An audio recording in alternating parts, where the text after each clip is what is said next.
नमस्कार, आप सभी का स्वागत है यूथ अध्ययन के चैनल पे। देखिए एक बार फिर से मैं आप सभी के बीच एस्पिरेंट नवंबर 2025 के लिए जीके का पार्ट 47 लेके आ चुका हूँ। पार्ट 47 का जो पहला क्वेश्चन है कि तारिक ए रियासत सिरमौर नामक पुस्तक के लेखक कौन है। तो अगर बात करें तारिक ए रियासत सिरमौर नामक पुस्तक की, तो इस पुस्तक के लेखक है राजा रणजौर सिंह। यहाँ पे कन्वर रणजौर सिंह दिया था, लेकिन असल में इनका नाम है राजा रणजौर सिंह। तो राजा रणजौर सिंह जो है वो क्या है, तारिक ए रियासत सिरमौर जो पुस्तक है उसके लेखक है। आज मैं आपको कुछ इंपॉर्टेंट किताबें जो कि हिमाचल प्रदेश की परीक्षा में पूछी जाती है वो करवा देता हूँ। जैसे कि आपके जे हचिक्सन, इनके द्वारा कौन सी बुक लिखी गई थी, तो इनके द्वारा एक बुक लिखी गई थी हिस्ट्री ऑफ पंजाब हिल्स। तो हिस्ट्री ऑफ पंजाब हिल्स पुस्तक की जो राइटर है, रचयिता है, इनका नाम जे हचिंगसन है। अच्छा, एक क्वेश्चन और पूछा जाता है कि जो हिस्ट्री ऑफ मंडी है, इस किताब को किसके द्वारा लिखा गया है। तो हिस्ट्री ऑफ मंडी बुक को लिखा है विक्रम कायस्थ। किसने लिखा है? विक्रम कायस्थ। अच्छा, एक सेम क्वेश्चन पूछा जाता है कि हिस्ट्री ऑफ मंडी, वो है विक्रम कायस्थ, लेकिन एक बुक है हिस्ट्री ऑफ मंडी स्टेट्स। तो हिस्ट्री ऑफ मंडी स्टेट्स जो बुक है वो लिखी है मनमोहन सिंह। किसने लिखी है? मनमोहन सिंह। तो मनमोहन सिंह का आपका नाम आपको जरूर याद रखना है। तो मनमोहन सिंह के द्वारा आपकी जो बुक लिखी गई है वो लिखी है हिस्ट्री ऑफ मंडी स्टेट्स, और अगर हिस्ट्री ऑफ मंडी आएगा तो खाली विक्रम कायस्थ आएगा। अगर आप भी एसपी टेट नवंबर में अपना टेट क्वालिफाई करना चाहते हैं तो जुड़िए हमारे साथ। आप इस नंबर पे जुड़ सकते हैं, हम देंगे आपको लाइव प्लस रिकॉर्डेड क्लासेस। आप इस नंबर पे कांटेक्ट कर सकते हैं। अगर आप भी अपना एसपी टेट क्वालिफाई करना चाहते हैं, हमारे बैच में आपको मिलेंगी फ्री हैंड रिटर्न नोट्स। 7876145409। आप इस नंबर पे हमारे साथ कांटेक्ट कर सकते हैं और हमारे बैच का हिस्सा बन सकते हैं। और यहाँ पे अलग अलग सब्जेक्ट के लिए अलग अलग टीचर आपको पढ़ाने वाले हैं। बात करें शांता कुमार की, बहुत सारी किताबें हैं जो कि परीक्षा में पूछी जाती है। शांता कुमार हिमाचल प्रदेश की पहले गैर कांग्रेसी मुख्यमंत्री थे। इनके द्वारा बहुत सारी किताबें लिखी गई और टेट परीक्षाओं में हमेशा इनकी किताबों को पूछा जाता है। जैसे कि आपका तारिक ए रियासत सिरमौर तो आपकी किसकी है? रणजौर सिंह की है। लेकिन अगर बात करें शांता कुमार की, तो इनकी है धरती है बलिदान की। ये क्वेश्चन बहुत इंपॉर्टेंट है। पहाड़ बेगाने नहीं होंगे, ये भी किसने लिखी है? शांता कुमार ने लिखी है। आपका देशभक्त स्वामी विवेकानंद, ये भी शांता कुमार की है। देशभक्त स्वामी विवेकानंद लाजो, लाजो हो गया।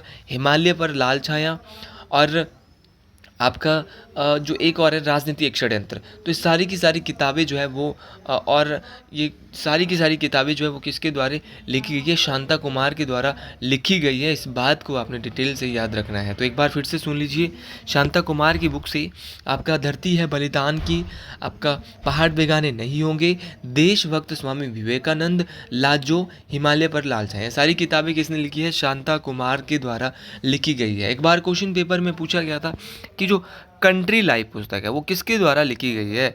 तो अगर बात करें कंट्री लाइफ पुस्तक की, तो कंट्री लाइफ पुस्तक की जो रचयिता है वो नहरा रिचर्ड है। ये भी आपको डिटेल से याद रखना चाहिए। कि बिलासपुर की कहानी, तो बिलासपुर की कहानी पुस्तक लिखी है अक्षर सिंह। किसने लिखी है?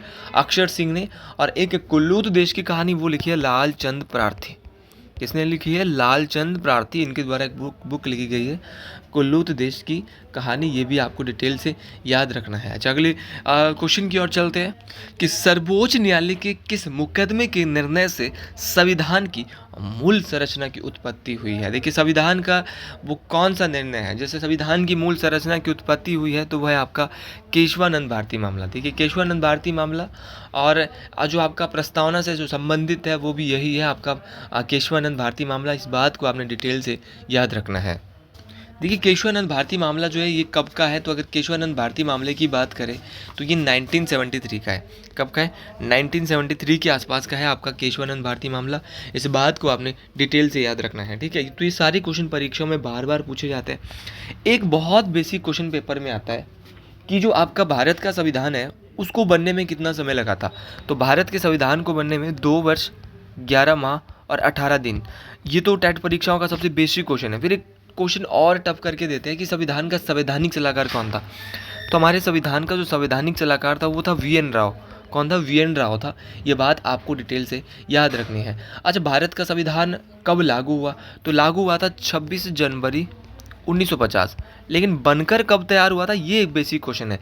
तो बनकर पहले तैयार हो गया था 26 नवंबर 1949।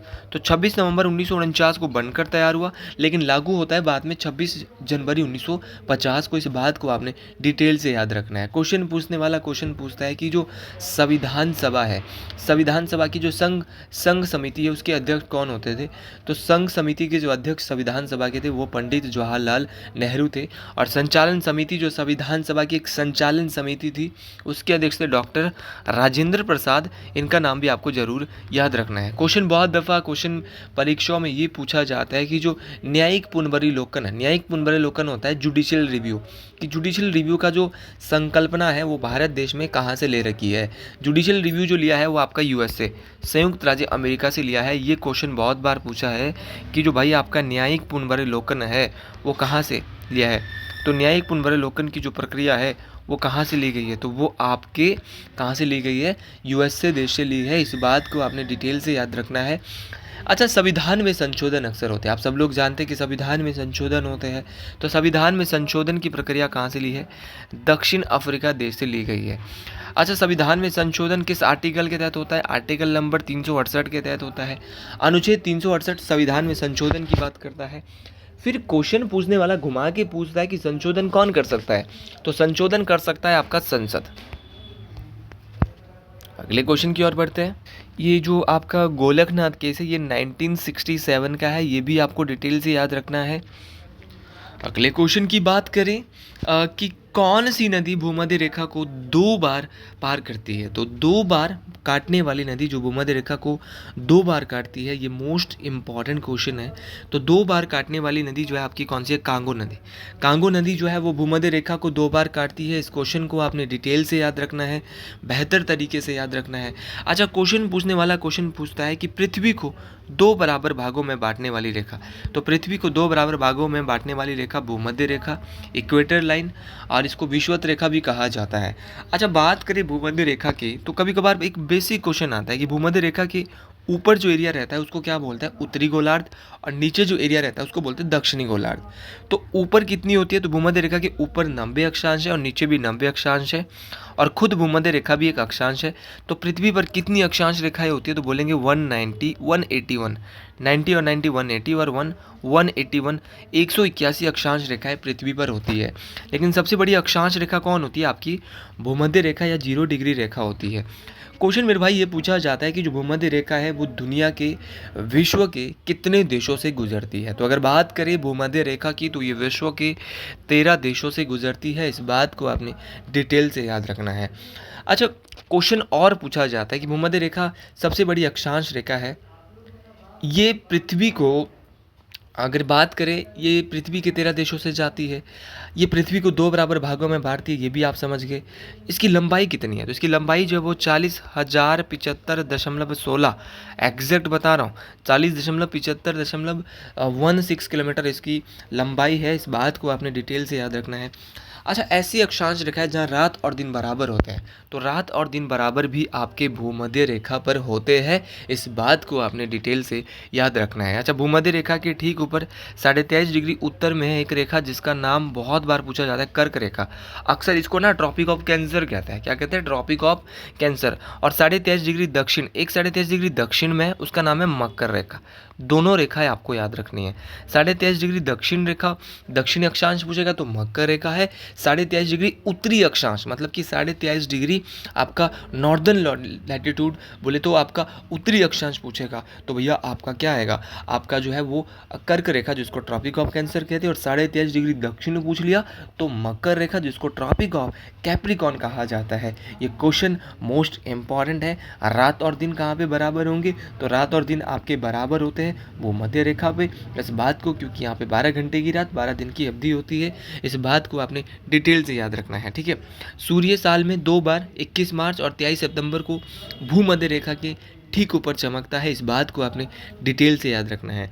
ठीक है, अगर मैं बात करता हूँ आपकी भूमध्य रेखा की, तो भूमध्य रेखा की अगर बात करें तो ये जो है वो 3 महाद्वीपों से जा रही है। दक्षिण अमेरिका से जा रही है, अफ्रीका से जा रही है और एशिया से होकर भी ये थोड़ी बहुत गुजरती है। तो ये 3 महाद्वीपों से जो है भूमध्य रेखा आपकी गुजरती है, दक्षिण अफ्रीका, दक्षिण अमेरिका और आपकी एशिया। और इन 3 महासागरों से ही अटलांटिक महासागर, हिंद महासागर और प्रशांत महासागर, इन तीनों ही महासागर से भी ये जाती है। इस बात को भी आपने डिटेल से याद रखना है। अगले क्वेश्चन की ओर भैया पढ़ते हैं, क्योंकि यहाँ पे दिया है नील, अमेजॉन। नील नदी है विश्व की सबसे लंबी नदी, ठीक है, ये बात आपको डिटेल से याद रखनी है। अगला क्वेश्चन है कि भारत सरकार ने किस वर्ष प्रथम बार 14 बड़े व्यापारिक बैंकों का राष्ट्रीयकरण किया था। तो भारत की जो सरकार है, भारत सरकार के द्वारा 1969 में 14 बड़े बैंकों का नेशनलाइजेशन किया गया था। अच्छा, पहले एक बेसिक क्वेश्चन आता है कि आरबीआई का राष्ट्रीयकरण कब हुआ। तो आरबीआई का नेशनलाइजेशन 1949 में हुआ था। लेकिन अगर 14 बड़े बैंकों का राष्ट्रीयकरण की बात भारत के अंदर की जाए तो ये एग्जैक्ट आपको बताऊं तो 19 जुलाई 1969 को किया गया था। इस बात को आपने डिटेल से याद रखना है। अच्छा, ये 14 बड़े वाणिज्यिक बैंक थे और उस समय ये जो फैसला लिया था उस समय की तत्कालीन प्रधानमंत्री इंदिरा गांधी, भाई इंदिरा गांधी के द्वारा जो है वो क्या किया गया था, इंदिरा गांधी जी ने क्या किया, 14 बड़े बैंकों का राष्ट्रीयकरण किया। इस बात को आपने डिटेल से याद रखना है। मतलब कि यहाँ पे क्या था कि इन राष्ट्रीयकरण से जो है वो क्या है, ये कंपनियों के लिए जो है फ़ायदा पहुँचाना चाहते थे। अच्छा, 1980 में कितने बैंकों का राष्ट्रीयकरण हुआ। देखो, एक तो 69 में हुआ। अगर बात करें 1980 की, तो 1980 में 6 बड़े बैंकों का राष्ट्रीयकरण। तो याद रखना है कि 6 बड़े बैंकों का राष्ट्रीयकरण कब हुआ। तो 6 बड़े बैंकों का 1980 में हुआ और 14 बड़े बैंकों का 1969 में हुआ। दोनों क्वेश्चन परीक्षाओं में पूछे जाते हैं, बेहतर तरीके से पूछे जाते हैं। अच्छा, गरीबी हटाओ का नारा किसके द्वारा दिया गया। तो 5वीं जो पंचवर्षीय योजना थी उसी दौरान इंदिरा गांधी जी के द्वारा गरीबी हटाओ का नारा भी दिया गया था। ये बात आपको डिटेल से याद रखनी है। देखिए, सारी के सारे क्वेश्चन इंपॉर्टेंट है, परीक्षाओं में पूछे जाएंगे, इसीलिए हर एक क्वेश्चन को आप बहुत डिटेल से याद रखें। सभी बैंकों की बात करें, भारत का सबसे बड़ा बैंक है आरबीआई। आरबीआई की स्थापना मैं बार बार आपको बता रहा हूँ, ये पेपर में आती है, 1 अप्रैल 1935 को कोलकाता में हुई थी, लेकिन बाद में इसको मुंबई शिफ्ट कर दिया गया, जो कि इसका वर्तमान में हेडक्वार्टर है। वर्तमान में इसके जो आपके जो गवर्नर है वो संजय मल्होत्रा साहब है, और इसकी जो नई डिप्टी गवर्नर बने हैं वो आपको ज़रूर याद रखना है। मेरी करंट अफेयर वाली वीडियो मैंने कल करवाई है, वहाँ पे हर एक चीज़ मैं बता चुका हूँ। अगला क्वेश्चन है कि विजक किसकी रचना है। अगर बात करें विजक की, तो विजक जो रचना है वो आपकी कबीर की है। अगर बात करें कबीर की, इनकी रचना, एक तो विजक है, एक है रमेणी। तो रमेणी किसकी रचना है। सीधा क्वेश्चन पूछा जाता है कि रमेणी किसकी है, तो रमेणी भी आपके कबीर दास की है। तो और एक है कबीर दास की दूसरी, जिसका नाम है सबद। तो ये तीनों याद रखनी है, सबद, विजक और रमेणी, ये तीनों रचनाएं किसकी है। तो ये तीनों रचनाएं कबीर की है। इस बात को आपने डिटेल से याद रखना है। देखिए, सारे के सारे क्वेश्चन देखो परीक्षाओं में पूछे जाते हैं, परीक्षाओं के लिए मोस्ट इंपॉर्टेंट होते हैं। अगर बात करें कबीर की, तो कबीर का जन्म जो है वो 1398 ईस्वी में हुआ था। और कहाँ पे हुआ था, काशी वाराणसी में इनका जन्म होता है। इनका जो है वो, इनका जो जन्म है ना, वो कमल के फूल पर हुआ था। देखिए, इनको बहा दिया था इनके जो असली माँ थे, और इनका जो जन्म है वो नीरू नीमा नामक एक जुला दंपति ने, जिनको इनको गोद लिया था, तो नीरू नीमा नामक इनके जो जुला दंपति थे उनके द्वारा इनका जो है वो क्या किया गया था। ये निर्गुण ईश्वर धारक के जो है वो कवि थे। इन्होंने मूर्ति पूजा का जो है वो खंडन किया था। तो कबीर एक मोस्ट इंपॉर्टेंट है। कबीर की बात करें तो इनका जन्म अलग अलग बताया गया, कई किताबों में 1398, कई किताबों में 1398 बोला जाता है, कई किताबों में आपका 1455 बोला जाता है। तो यहाँ पे थोड़ा सा मिथ है, अलग अलग का कहने का कि इनकी आयु 120 वर्ष थी, कोई इनकी आयु कम बताता है। तो कबीरदास की अगर बात करें तो इनकी गुरु का नाम क्या था। तो इनके जो गुरु का नाम था वो था स्वामी विवेकानंद। ये भी बहुत, स्वामी रामानंद, माफ़ी चाहूँगा, स्वामी रामानंद। तो जो आपके कबीरदास के गुरु थे वो रामानंद थे। इस बात को आपने डिटेल से याद रखना है। और इनकी जो पत्नी थी, पत्नी का नाम लोई था, पुत्र का नाम कमाल था और पुत्री का नाम कमाली था। और साकी, सबद और रमेणी, इनकी 3 फेमस रचनाएं थी। ये बात आपको डिटेल से याद रखनी है। अगला क्वेश्चन है कि निम्नलिखित में से कौन निर्विरोध भारत का आपका राष्ट्रपति चुना गया था। तो निर्विरोध चुना गया था आपका नीलम संजीव रेड्डी। नीलम संजीव रेड्डी को भारत का निर्विरोध आपका राष्ट्रपति के रूप में चुना गया था। बात करें इनकी, तो ये क्वेश्चन ये भी पूछा जाता है कि लोकसभा के ऐसे अध्यक्ष जो कि भारत के राष्ट्रपति भी रह चुके हैं, तो वो आपके नीलम संजीव रेड्डी थे। इनका कार्यकाल की बात करें तो ये भारत के 1977 से 1982 तक भारत की राष्ट्रपति के रूप में कार्य करते सकते हैं, निर्विरोध चुने गए थे। अच्छा, क्वेश्चन पूछा जाता है कि जो आपके के आर नारायण हैं वो कौन थे? ऑप्शन की बात कर लेते हैं आज। तो अगर बात करें के आर नारायणन की, तो ये भी एक भारत के क्या थे? भारत के राष्ट्रपति थे, और ये भारत के पहले दलित राष्ट्रपति, भारत के पहले दलित राष्ट्रपति 1997 से 2002 तक। तो 1997 से 2002 तक के आर नारायणन भारत के पहले दलित राष्ट्रपति बनते हैं। उसके बाद डॉक्टर राधाकृष्ण, तो डॉक्टर राधाकृष्ण की बात करें, ये भारत के पहले, डॉक्टर सर्वपल्ली राधाकृष्ण भारत के पहले उपराष्ट्रपति थे। तत्पश्चात भारत के दूसरे राष्ट्रपति ये बनते हैं। मोस्ट इंपॉर्टेंट है। और ये मोस्ट इंपॉर्टेंट क्वेश्चन एक बार पूछा गया था कि दक्षिण भारत के पहले राष्ट्रपति, तो दक्षिण भारत के पहले राष्ट्रपति कौन है? डॉक्टर सर्वपल्ली राधाकृष्ण। अगर तो भारत के आएंगे तो भारत के हैं राजेंद्र प्रसाद, लेकिन अगर दक्षिण भारत के पहले राष्ट्रपति पूछा है तो डॉक्टर सर्वपल्ली राधाकृष्ण आएगा। इस बात को आपने डिटेल से याद रखना है। अच्छा, ऑप्शन में दिया है आपका राजेंद्र प्रसाद, ये भारत के पहले राष्ट्रपति थे और भारत के एकमात्र ऐसे राष्ट्रपति जिनको इनके पद पर 2 बार राष्ट्रपति बनाया गया। तो लगातार 2 बार अपने पद पर राष्ट्रपति बनने वाले भारत के ऐसे व्यक्ति, तो उनका नाम है डॉक्टर राजेंद्र प्रसाद। भारत के पहले मुस्लिम राष्ट्रपति थे डॉक्टर जाकिर हुसैन। अच्छा, डॉक्टर जाकिर हुसैन भारत के ऐसे राष्ट्रपति थे जिनकी पद पर रहते हुए मृत्यु हो गई, और सबसे कम समय तक अपने पद पर रहने वाले भारत के राष्ट्रपति, तो वो भी आपके डॉक्टर जाकिर हुसैन है। इस बात को आपने डिटेल से याद रखना है। तो सबसे कम समय पर रहने वाले भारत के पहले राष्ट्रपति जो भारत के पहले मुस्लिम थे वही है, और इनका नाम है डॉक्टर जाकिर हुसैन। अच्छा, क्वेश्चन पूछा जाता है कि जो भारत के पहले मुस्लिम राष्ट्रपति डॉक्टर जाकिर हुसैन है, लेकिन भारत के पहले सिख राष्ट्रपति कौन है? तो पहले सिख राष्ट्रपति थे ज्ञानी जेल सिंह। कौन थे? ज्ञानी जेल सिंह थे। इस बात को आपने डिटेल से याद रखना है। अच्छा, भारत के ऐसे राष्ट्रपति जिन्होंने 4 प्रधानमंत्रियों के साथ कार्य किया होगा, तो इनका नाम था शंकर दयाल शर्मा। अच्छा, भारत की पहली महिला राष्ट्रपति कौन है? इनका नाम है प्रतिभा देवी सिंह पाटिल। ये नाम आपको डिटेल से याद रखना है। और अगला है आपका जो बहुत बेहतरीन क्वेश्चन है कि भारत की पहली आदिवासी महिला राष्ट्रपति, तो वो उनका नाम है आपकी द्रौपदी मुर्मू, जो कि वर्तमान में है 2022 से 2027 तक है। आपको भी मेरी वीडियो अच्छी लगी हो तो कमेंट बॉक्स में ज़रूर लिखें। जय श्री गुरु महाराज, हर हर महादेव।